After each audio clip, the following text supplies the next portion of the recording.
ನೀವು ಬೇರೆ ಯಾರನ್ನಾದ್ರೂ ಲೈನ್ ಹೊಡಿತಿದ್ರೆ ಆ ಥರ ಎಲ್ಲ ಅನುಮಾನ ಬಂದಿಲ್ಲ ಯಾವತ್ತು. ಬಟ್ ನೀವು ನನ್ನನ್ನು ಚೆನ್ನಾಗಿ ನೋಡ್ಕೋತೀರಾ ಇಲ್ವಾ, ಅಥವಾ ನೀವು ನನ್ನನ್ನು ಅರ್ಥ ಮಾಡ್ಕೋತೀರಾ ಇಲ್ವಾ, ನೀವು ಕೋಪ ಬಿಡ್ತೀರಾ ಇಲ್ವಾ, ಇಂಥ ವಿಷಯಗಳ ಬಗ್ಗೆ ಖಂಡಿತವಾಗ್ಲೂ ಅನುಮಾನ ಬಂದಿದೆ. ಯಾಕಂದ್ರೆ ನೀವು ಪ್ರತಿ ಸತಿ ನಿನ್ಮೇಲೆ ಅಳಿಸಲ್ಲ ಅಂತೀರಾ, ಅದಾದ್ಮೇಲೆ ನೆಕ್ಸ್ಟ್ ಮೊಮೆಂಟೇ ಅಳಿಸ್ಬಿಟ್ಟಿರ್ತೀರಾ, ಅವಾಗೆಲ್ಲ ಅನುಮಾನ ಬರೋದು ಸಹಜ. ನೀನು ಈ ಟ್ಯಾಪ್ ಅಲ್ಲಿ ನೀರ್ ಬಿಟ್ಟಂಗ್ ಕಣ್ಣಲ್ಲಿ ನೀರ್ ಬಂದ್ರೆ ನಾನೇನ್ ಮಾಡಕ್ಕಾಗತ್ತೆ? ಇಲ್ಲಿ ಆನ್ಸರ್ ಕೊಟ್ಟಿದ್ದೀನಿ, ಆನ್ಸರ್ ತಗೊಳ್ಳಿ ಅಷ್ಟೇ. ಅಲ್ಲ ರಾಜಾರಾಮ್, ಅಷ್ಟೊಂದು ಏನ್ ಸಿಟ್ಟು ಲೈಫಲ್ಲಿ? ಬೇರೆಯವ್ರಿಗೆ ಬೇಜಾರಾಗತ್ತೆ ಅಂದ್ರೆ ಯಾಕೆ ಮಾಡ್ಕೋಬೇಕು ನಾವು ಆ ಸಿಟ್ಟನ್ನ? ನಿಜ ಮೇಡಮ್. ಕೋಪ ಬರುತ್ತಪ್ಪ, ಏನ್ ಮಾಡ್ತೀರಾ? ಹಿಂಗ್ ಹೋಗಿ ಮೇಡಮ್, ಹಾ, ಹಿಂಗ್ ಬಂದು ಮೇಡಮ್, ಹಿಂಗ್ ತಪ್ಕೊಂಡು ಮೇಡಮ್, ಹಿಂಗ್ ಮುತ್ಕೊಟ್ಬಿಡ್ತೀನಿ. ಡನ್. ನೋ ಮೋರ್ ಕೋಪ. ನೀವು ಕೋಪ ಮಾಡ್ಕೊಂಡ್ರೆ ಅವಳು ಕಣ್ಣೀರು ಹಾಕೋದು, ಅವಳಿಗೆ ಈ ಯೋಚನೆಗಳು ಬರೋದು. ನೀವು ಕೋಪನೇ ಮಾಡ್ಕೊಂಡಿದ್ರೆ ಅವ್ರು ಕಣ್ಣೀರೇ ಹಾಕಲ್ಲ. ಕಣ್ಣೀರೇ ಹಾಕದೇ ಇದ್ದಾಗ ಇದು ಯಾವ ಯೋಚನೆನೂ ಬರಲ್ಲ. ಸತ್ಯ madam. Solved. Yes madam. Done. Okay Rajaram ಅವರೇ, ಈಗ ನಿಮ್ಮ ಸರದಿ.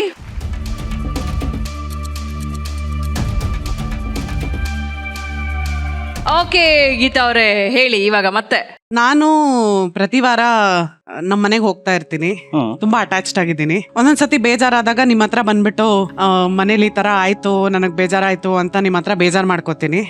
ಅವಾಗ ನಿಮ್ಗೆ ನಾನೇನೋ ನಿಮ್ ಬಗ್ಗೆ ಕಂಪ್ಲೇಂಟ್ ಹೇಳ್ತಾ ಇದ್ದೀನಿ ಅನ್ನೋ ತರ ಇರುತ್ತೆ. ಸೊ ಫಸ್ಟ್ ಕಂಪ್ಲೇಂಟ್ ಅಂತಾನೆ ಅನ್ಸತ್ತೆ, ಒಂದ್ 5 ನಿಮಿಷ ಆದ್ಮೇಲೆ ಅರ್ಥ ಆಗತ್ತೆ ನಿನ್ ಮನ್ಸು ಏನ್ ಕೇಳ್ತಾರತ್ತೆ ಅನ್ನೋದು ಅರ್ಥ ಆಗತ್ತೆ. ಇನ್ಮೇಲೆ ಅದನ್ನ ಪ್ಲೀಸ್ ಸರಿ ಮಾಡ್ಕೋತೀರಾ? ಏನಕ್ಕೆ ಅಂತಂದ್ರೆ ನಾನು ಏನಾದ್ರೂ ಹೇಳ್ಕೊತಿದ್ದೀನಿ ಅಂದ್ರೆ ನನ್ನ ಮನ್ಸಿನ ಭಾವನೆ ನಿಮ್ ಜೊತೆ ಶೇರ್ ಮಾಡ್ಕೋತಿರ್ತೀನಿ ಅಷ್ಟೇ, ಕಂಪ್ಲೇಂಟ್ ಹೇಳ್ತಿರಲ್ಲ. ಅದ್ ನನ್ನ ಉದ್ದೇಶ ಅಲ್ಲ, ನಿಮ್ಮ ಹತ್ರ ಮಾತ್ರ ಶೇರ್ ಮಾಡ್ಕೊಳಕ್ ಆಗೋದು. ಸೊ ಅದೇ ಆ 10 ನಿಮಿಷ ಆದ್ಮೇಲೆ ಸರಿ ಹೋಗುತ್ತೆ, ಆವಾಗ ಅರ್ಥ ಮಾಡ್ಕೋತೀವಿ. ಓಕೆ, ಈ ಟ್ರೂತ್ ಆರ್ ಡೇರ್ ಬಗ್ಗೆ ನಮ್ಮ ಬೀಗರು ಏನ್ ಹೇಳ್ತಾರೆ ಅಂತ ನೋಡೋಣ. ಮಾಳ್ವಿಕಾ ಮ್ಯಾಮ್. ನನಗೆ ಈ ಟ್ರೂತ್ ಆರ್ ಡೇರ್ ಇವತ್ತು ಇವರಿಬ್ಬರಿಗೂ ಬೇಕಿತ್ತು ಅಂತ ಅನ್ನಿಸ್ತು. ಕೆಲವು ಅನ್ರಿಸಾಲ್ವ್ಡ್ ಸಮಸ್ಯೆಗಳು ಅವ್ರಿಗೆ ಗೊತ್ತಿಲ್ಲದೆ ರಿಸಾಲ್ವ್ ಆಗೋಯ್ತು ತಲೆ ಒಳಗಡೆ. ಜಗಳ ಆಡದೇ ಇರಕ್ಕಾಗಲ್ಲ, ಮನಸ್ತಾಪ ಬರದೇ ಇರಲ್ಲ, ಭಿನ್ನಾಭಿಪ್ರಾಯ ಬರದೇ ಇರಲ್ಲ. ಆದ್ರೆ ಒಬ್ರು ವಿಡ್ರಾ ಮಾಡ್ಬಿಡ್ಬೇಕು. ಅದು ಒಂದೊಂದ್ಸತಿ ಒಬ್ಬೊಬ್ರು ಆಗ್ಬೋದು. ಯಾರಾದ್ರೂ ಒಬ್ರು ವಿಡ್ರಾ ಮಾಡ್ಬಿಟ್ರೆ ಅವಾಗ ಅದು ಮುಂದುವರಿಯಲ್ಲ. ಮುಂದುವರಿಯದೇ ಇದ್ದಾಗ ಯಾವುದಕ್ಕೂ ಲೈಫ್ ಇರಲ್ಲ, ಜಗಳಕ್ಕೆ ಮುನಿಸಿಗೆ ಲೈಫ್ ಇರಲ್ಲ. ನಾವು ರೂಢಿಸ್ಕೊಳ್ಳೋದ್ರಲ್ಲಿದೆ ಇಲ್ಲ. There is nothing that we can not correct or give up ಅಂತ ನನಗೆ ಅನ್ಸುತ್ತೆ. Nothing is impossible. ಎಲ್ಲವನ್ನೂ ನಾವು ಸಾಧ್ಯ ಪಡಿಸ್ಕೋಬೇಕು, ಬದುಕಲ್ಲಿ ನಾವು ಪಳಕೋಬೇಕು. ಕೆಲವುದನ್ನ ಬಿಡೋಕೆ, ಕೆಲವುದನ್ನ ಹಿಡ್ಕೊಳ್ಳೋಕೆ. ಯಾಕೆ ಅಂದ್ರೆ ಅಲ್ಟಿಮೇಟ್ಲಿ ಈ ಸಂಬಂಧ, ಈ ಪ್ರೀತಿಗೋಸ್ಕರ ತಾನೇ ಎಲ್ಲ. ಸೊ ಹಾಗಾಗಿ ಇದನ್ನ ನಾವು ರಾಜಿ ಅಂತ ಅನ್ಕೊಳ್ದೆ ಒಬ್ರಿಗೊಬ್ರು ಬಿಟ್ಕೊಡೋದು, ಅದ್ರಲ್ಲೊಂದು ಸುಖ ಇದೆ ಅಂತ ಅನ್ಕೊಂಡ್ರೆ ಅದು ಬಹಳ ಸುಲಭವಾಗಿ ಆಗುತ್ತೆ. ಹಾಗಾಗಿ ಅದನ್ನ ನಿಯಂತ್ರಿಸ್ಕೊಳ್ಳೋದು ನಮ್ಮ ಕೈಯಲ್ಲಿದೆ. ಭಗವಂತ ಆ ಬುದ್ಧಿ ನಮಗ್ ಕೊಟ್ಟಿದ್ದಾನೆ ಅಲ್ವಾ. ಖುಷಿ ಆಯ್ತು ನೀವಿಬ್ರು ಇವತ್ತು ಸ್ಪೋರ್ಟಿವ್ ಆಗಿ ಆಟ ಆಡಿದ್ ಖುಷಿ ಆಯ್ತು. ಸ್ಪೋರ್ಟಿವ್ ಆಗೇ ಲೈಫ್ ಅನ್ನು ತಗೊಳ್ಳೋಣ ನಾವು. You both wonderful people and you deserve each other. Thank you. So hold on to each other. Thank you ma'am, definitely. ನಿಜಕ್ಕೂ ತುಂಬಾ ಪ್ರಬುದ್ಧವಾಗಿ ಅದ್ಭುತವಾಗಿ ಮಾತಾಡಿದ್ರಿ ಮೇಡಮ್. ಪ್ರೇಮಿಗಳು ಇಬ್ರು ಒಬ್ರಿಗೊಬ್ಬರಿಗೆ ಬಲವಾಗಿರ್ಬೇಕಂತೆ, ಬಲವಂತವಾಗಿರಬಾರದಂತೆ. ಎಷ್ಟು ಸತ್ಯ ಅಲ್ವಾ? ಸೊ ಹಾಗಾಗಿ ನಾನು ಹೇಳೋದೇನಂದ್ರೆ, ಗೀತಾ ಅವರೇ ಮತ್ತೆ ರಾಜಾರಾಮ್ ಅವರೇ, ಇದೆಲ್ಲ ಒಂದು ಪ್ರೀತಿಯ ಆಮಗಳು. ಪ್ರೀತಿ ಎಲ್ಲಿ ಜಾಸ್ತಿ ಇರುತ್ತೆ ಅಲ್ಲೇ ಅನುಮಾನ ಇರುತ್ತೆ, ಅವಮಾನ ಇರುತ್ತೆ, ಸಿಟ್ಟು ಇರುತ್ತೆ, ಸೆಡವು ಇರುತ್ತೆ, ಎಲ್ಲಾನು ಇರುತ್ತೆ. ಇದು ಬರೀ ಅದಕ್ಕೆ ಮಾತ್ರ ಸೀಮಿತ, ಇದು ಬರೀ ಅಷ್ಟೇ ಅಂತ ಅನ್ಕೊಂಡ್ಬಿಟ್ರೆ ನಾವು ದಡ್ರಾಗ ಹೋಗ್ತೀವಿ. ಹೌದಲ್ವಾ? ಅವ್ನು ಯಾಕೆ ನನ್ನ ಮೇಲೆ ಕೋಪ ಮಾಡ್ಕೋತಾನೆ ಅಂದ್ರೆ, ನಿಮ್ಮ ಮೇಲೆ ಪ್ರೀತಿ ಇರೋದಕ್ಕೆ ನಿಮ್ಮ ಮೇಲೆ ಕೋಪ ಮಾಡ್ಕೋತಾನ್ರಿ ಅವನು. ಅವಳು ಯಾಕೆ ಪದೇ ಪದೇ ಕಣ್ಣೀರ್ ಹಾಕ್ತಾಳೆ ಅಂದ್ರೆ, ಆ ಕಣ್ಣೀರಿಗೆ ನೀವು ಬೆಲೆ ಕೊಡ್ತೀರಾ, ಅದಕ್ಕೆ ಉತ್ತರ ಕೊಡ್ತೀರಾ ಅಂತಾನೆ ಅವಳು ಕಣ್ಣೀರ್ ಹಾಕ್ತಾಳೆ. ಅವಳು ಬೇರೆ ಯಾರ ಮುಂದೆ ಕಣ್ಣೀರ್ ಹಾಕೋದಕ್ಕೆ ಸಾಧ್ಯ? ನಾ ರೋಡಲ್ಲಿ ನಿಂತ್ಕೊಂಡು ನಿಮ್ಮ ಮುಂದೆನೇ ಕಣ್ಣೀರ್ ಹಾಕೋದಕ್ಕೆ ಸಾಧ್ಯ? ಅವ್ರ ಅಪ್ಪ ಅಮ್ಮನ ಮುಂದೆನೂ ಕಣ್ಣೀರ್ ಹಾಕೋದಕ್ಕೆ ಸಾಧ್ಯ ಇಲ್ಲ. ಒನ್ ಅಂಡ್ ಓನ್ಲಿ ಗಂಡ ಅಂದ್ರೆ ಆ ನಂಬಿಕೆ, ಆ ಶಕ್ತಿ. ನಿಮ್ಮ ಮುಂದೆ ಮಾತ್ರ ಕಣ್ಣೀರ್ ಹಾಕೋದಕ್ಕೆ ಸಾಧ್ಯ. ನೀವು ಅಷ್ಟೇ, ನೀವು ಹೋಟ್ಲ ಮೇಲೆ ಬರೋ ಕಸ್ಟಮರ್ ಮೇಲೆ ಕೋಪ ಮಾಡ್ಕೊಳಕ್ಕಾಗತ್ತಾ? ನೀವು ಸುಮ್ನೆ ಹೆಂಡತಿ ಮೇಲೆ ಯಾಕೆ ಕೋಪ ಮಾಡ್ಕೊಳ್ತೀರಾ ಅಂದ್ರೆ, ನಿಮ್ಗೆ ಅವಳ ಮೇಲೆ ಪ್ರೀತಿ. ಯುದ್ಧದಲ್ಲಿ ಯಾವಾಗ್ಲೂ ಗೆಲ್ಲೋದ್ರ ಬಗ್ಗೆ ಯೋಚನೆ ಮಾಡ್ಬೇಕಂತೆ, ಆದ್ರೆ ಸಂಸಾರದಲ್ಲಿ ಯಾವತ್ತೂ ಸೋಲೋದ್ರ ಬಗ್ಗೆ ಯೋಚನೆ ಮಾಡ್ಬೇಕಂತೆ. ಸಂಸಾರದಲ್ಲಿ ಯಾವಳು ಪ್ರತಿನಿತ್ಯ ಸೋಲ್ತಾರೆ ಅವರೇ ಗೆಲ್ಲೋದು. ತುಂಬಾ ಮುದ್ದಾದ ಜೋಡಿ ನಿಮ್ದು. Love you both. Thank you. Thank you sir. Thank you judges. Thank you Geetha ಅವರೇ, ರಾಜಾರಾಮ್ ಅವರೇ.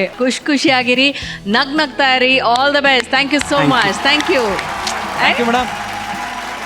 ಲೆಟ್ಸ್ ವೆಲ್ಕಮ್ ಜೋಡಿ ನಂಬರ್ 1 ರೊಮ್ಯಾಂಟಿಕ್ ಜೋಡಿ ಸುಹಾಸ್ ಹಾಗೂ ಅವರ ಶ್ರೀಮತಿ ನಯನ. ಅವ್ರ ಜೊತೆಗೆ ಜೋಡಿ ನಂಬರ್ 1 ಮಾಕ್ಟೇಲ್ ಜೋಡಿ ಅಭಿಲಾಷ್ ಹಾಗೂ ಅವರ ಶ್ರೀಮತಿ ಅಪೂರ್ವ. ಸೂಪರ್, ಎಲ್ಲ ರೆಡಿಯಾಗಿ ಬಂದಿದ್ದಾರೆ ಈಗ ಆಟಕ್ಕೆ. ಆಟದ ಹೆಸರು ಬುಡಬುಡಕ್ಕೆ ಯಾರ ಬುಡಕ್ಕೆ. ಆಟದ ನಿಯಮ ಏನು ಅಂತ ಅಂದ್ರೆ, 2 ಜೋಡಿಗಳ ನಡುವೆ ಈ ಆಟ ನಡೆಯುತ್ತೆ. ಓಕೆನಾ? 2 ಟೇಬಲ್ ಇದೆ. ಓಕೆ, ಇಲ್ಲೊಂದಿದೆ. ಈ 2 ಟೇಬಲ್ಗಳ ಮೇಲೆ ಒಂದು ಚೊಂಬು, 2 ಡೈಸ್ ಇಟ್ಟಿದೀವಿ. ಓಕೆ, ಸೊ ಈಗ ಈ ಎರಡು ಜೋಡಿಗಳಲ್ಲಿ ಅದೃಷ್ಟದ ಕೈ ಯಾರು ಅಂತ ನಾವು ಡಿಸೈಡ್ ಮಾಡಬೇಕು. ಅಂದರೆ ಡೈಸ್ ಹಾಕೋರು ಯಾರು ಅಂತ ಡಿಸೈಡ್ ಮಾಡ್ಕೋಬೇಕು. ಓಕೆನಾ? ಸೊ ಡೈಸ್ ಹಾಕೋರು ಇಲ್ಲಿರ್ತೀರಾ. ಓಕೆ, ಇನ್ನೊಬ್ರು ಅಲ್ಲಿ ಹೋಗಿ ಕೂತ್ಕೊಂಡ್ ಬಿಡ್ತೀರಾ. Simple, it is a very easy game, you see. Okay, twist ಇಟ್ಟಿರ್ತೀರಾ ಅಂತ ನಮಗ್ ಗೊತ್ತು. ಅಲ್ಲವೇ? ಟ್ವಿಸ್ಟ್ ಏನು ಅಂತ ನಾನು ಹೇಳ್ತೀನಿ. ಆ ಅದೃಷ್ಟದ ಕೈ ಏನಾದರೂ ನಿಮ್ಮ ಪಾಲ್ ಆಗಿಲ್ಲ ಅಂತಂದರೆ ಪನಿಷ್ಮೆಂಟ್ ಅಂತೂ ಖಂಡಿತವಾಗ್ಲೂ ಇರುತ್ತೆ. ಅದು ಯಾರು ಕೊಡ್ತಾರೆ ಪನಿಷ್ಮೆಂಟು? ಸ್ವತಃ ನಿಮ್ಮ ಪಾರ್ಟ್ನರ್ಗಳು ಕೊಡ್ತಾರೆ. ಎಸ್, ಇಲ್ಲಿ ಯಾರು ನಿಂತ್ಕೊಂಡಿರ್ತಾರೋ ನಮ್ದು ಅದೃಷ್ಟದ ಕೈ ಅಂತ ಅವರೇ ನಿಮಗೆ ಪನಿಷ್ಮೆಂಟ್ನ ಕೊಡ್ತಾರೆ. ಓಕೆನಾ? ರೆಡಿ ಇದ್ದೀರಾ? ಈಗ ನೀವು ಹೇಳಿ, ಅದೃಷ್ಟದ ಕೈ ನಿಮ್ಮ ಜೋಡಿಯಲ್ಲಿ ಯಾರ್ದು? ನನ್ನ ಹಸ್ಬೆಂಡ್. ಸುಹಾಸ್ ಅವರ ಯಾಕೆ ನಿಮ್ದು ಅದೃಷ್ಟದ ಕೈ? ನಾನು ಎಲ್ಲರಿಗೂ ಅದೃಷ್ಟ.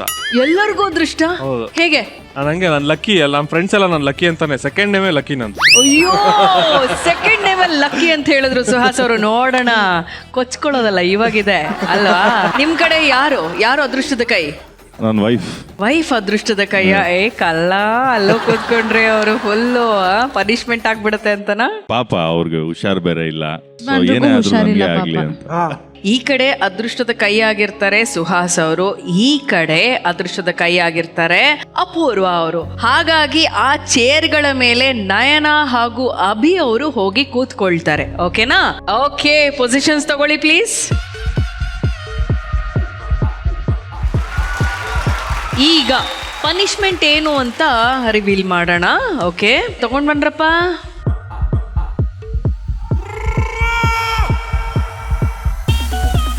ಕಾರ್ ತೊಳ್ದಿರ ನೀರು.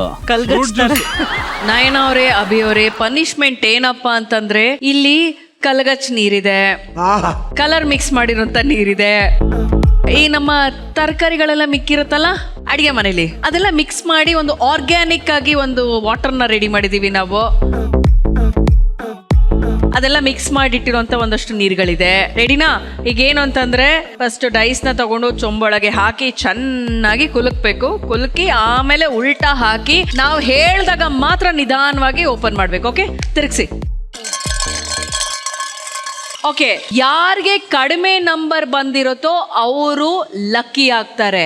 ಯಾರಿಗೆ ಜಾಸ್ತಿ ನಂಬರ್ ಬರುತ್ತೋ ಅವರು ಪನಿಷ್ಮೆಂಟ್ ನ ತಗೊಳ್ಬೇಕಾಗತ್ತೆ. ಹಂಗಾದ್ರೆ ಮ್ಯಾಮ್ ಲಕ್ಕಿ ಅನ್ನಲ್ಲ, ಅದು ಕಟ್ ಮಾಡಿಸ್ಬಿಡಿ. ರೆಡಿ?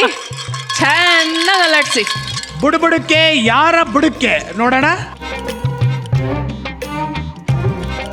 ಸುಹಾಸ್ ಎಷ್ಟು ಬಿದ್ದಿರ್ಬೋದು ಸುಹಾಸ್? ಸರ್ 1 ಬಿದ್ದಿರ್ಬೋದು ಸರ್.